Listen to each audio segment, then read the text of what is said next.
नमस्कार बच्चों, हिंदी कक्षा में आपका स्वागत है। आज हम आपकी कक्षा 7वीं का व्याकरण का अध्याय पढ़ेंगे, संबंध बोधक, जिसे इंग्लिश में प्रपोजिशन कहते हैं। संबंध बोधक का अर्थ है संबंध का ज्ञान कराने वाला।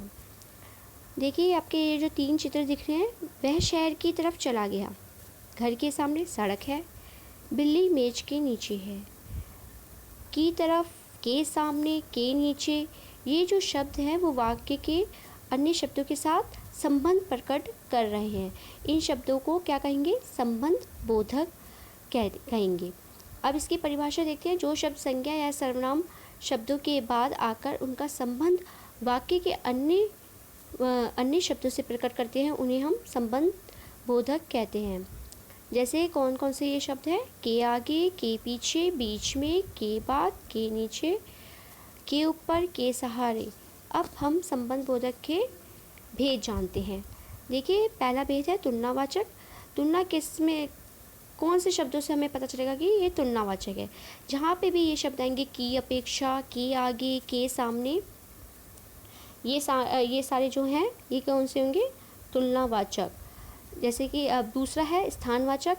स्थानवाचक में जैसे कि ये आपने देखा था कि के नीचे, तो बिल्ली मेज के नीचे है, तो ये पता चल रहा है कि ये कौन सा हुआ? स्थानवाचक हुआ। के नीचे, के ऊपर, के बीच में, के पास, ये जो शब्द होंगे वो स्थानवाचक को संबोधित करेंगे। इसी प्रकार से कालवाचक है। कालवाचक में से पहले, के बाद, के पश्चात जो ये शब्द आएंगे वो कालवाचक में होंगे। अब है समतावाचक। समतावाचक में के समान, की तरह, के बराबर, के तुल्य। दिशावाचक में की और, की तरफ। देखिए, जो पहला वाक्य था की तरफ, कि वह शहर की तरफ चला गया, तो ये कौन सा है? मतलब कि संबंध बोधक का दिशावाचक। तो के सामने, की तरफ, जब भी ये शब्द आएंगे तो ये कौन सा भेद कहलाया जाएगा? दिशावाचक। साधनवाचक में कौन से शब्द आएंगे बच्चों? के द्वारा, के माध्यम, के सहारे। और संघवाचक में के साथ, के संग, के सहित, के समेत।